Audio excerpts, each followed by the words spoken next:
इकाई 15 खरगोश और हाथी।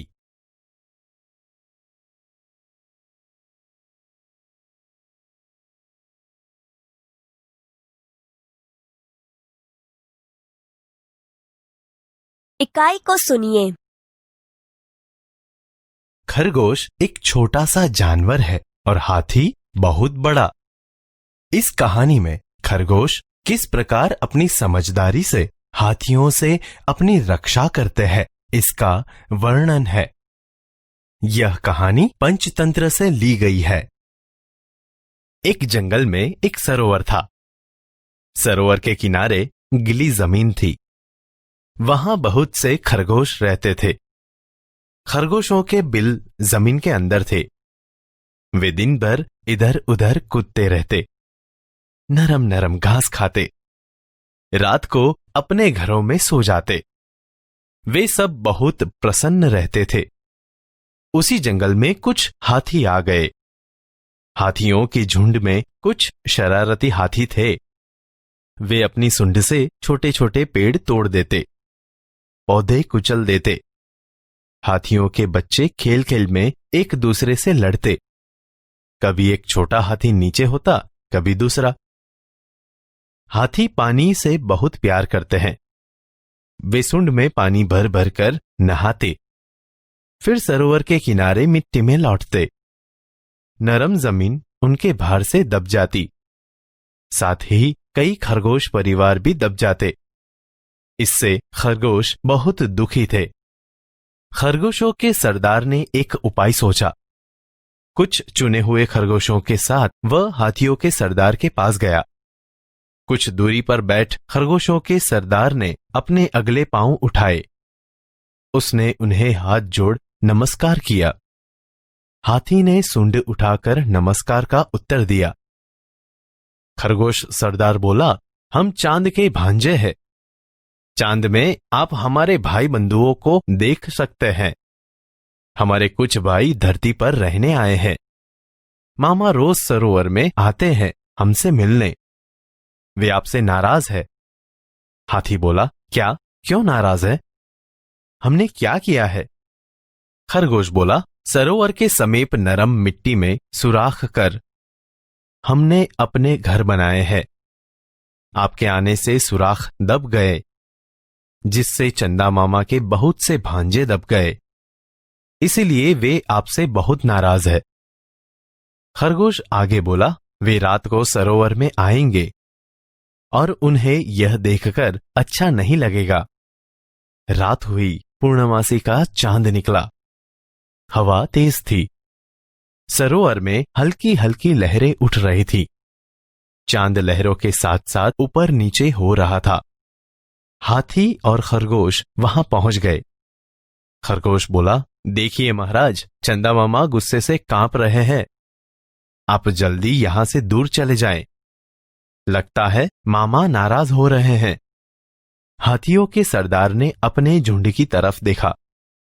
सभी डर गए थे। सरदार ने अपनी सूंड ऊपर उठाई। सभी हाथियों ने ऐसा ही किया। अब सरदार बोला, चमकते हुए चांद को हमारा नमस्कार। हम अपनी गलती मानते हुए आपसे क्षमा मांगते हैं। आप हमें क्षमा करें। हम अभी दूसरे जंगल में चले जाते हैं। अब ऐसा काम नहीं करेंगे जिससे दूसरों को तकलीफ हो।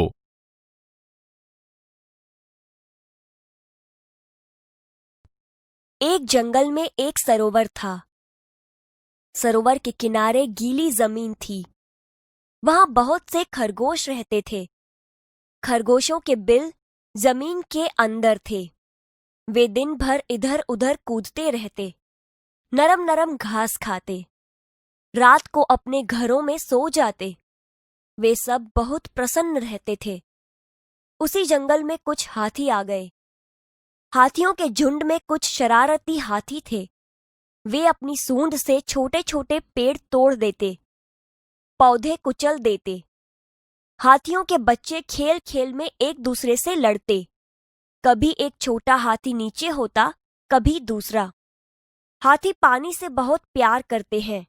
वे सूंड में पानी भर भर कर नहाते, फिर सरोवर के किनारे मिट्टी में लौटते। नरम जमीन उनके भार से दब जाती। साथ ही कई खरगोश परिवार भी दब जाते। इससे खरगोश बहुत दुखी थे। खरगोशों के सरदार ने एक उपाय सोचा।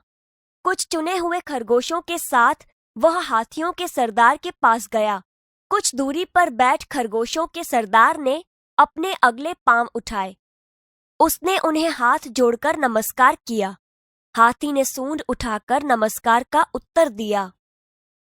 हम चांद के भांजे हैं। चांद में आप हमारे भाई बंधुओं को देख सकते हैं। हमारे कुछ भाई धरती पर रहने आए हैं। मामा रोज सरोवर में आते हैं हमसे मिलने। वे आपसे नाराज है। क्या? क्यों नाराज है? हमने क्या किया है? सरोवर के समीप नरम मिट्टी में सुराख कर हमने अपने घर बनाए हैं। आपके आने से सुराख दब गए, जिससे चंदा मामा के बहुत से भांजे दब गए। इसीलिए वे आपसे बहुत नाराज हैं। वे रात को सरोवर में आएंगे और उन्हें यह देखकर अच्छा नहीं लगेगा। रात हुई। पूर्णमासी का चांद निकला। हवा तेज थी। सरोवर में हल्की हल्की लहरें उठ रही थीं। चांद लहरों के साथ साथ ऊपर नीचे हो रहा था। हाथी और खरगोश वहां पहुंच गए। देखिए महाराज, चंदा मामा गुस्से से कांप रहे हैं।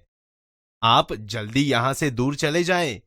लगता है मामा नाराज हो रहे हैं। हाथियों के सरदार ने अपने झुंड की तरफ देखा। सभी डर गए थे। सरदार ने अपनी सूंड ऊपर उठाई। सभी हाथियों ने ऐसा ही किया। चमकते हुए चांद को हमारा नमस्कार। हम अपनी गलती मानते हुए आपसे क्षमा मांगते हैं। आप हमें क्षमा करें।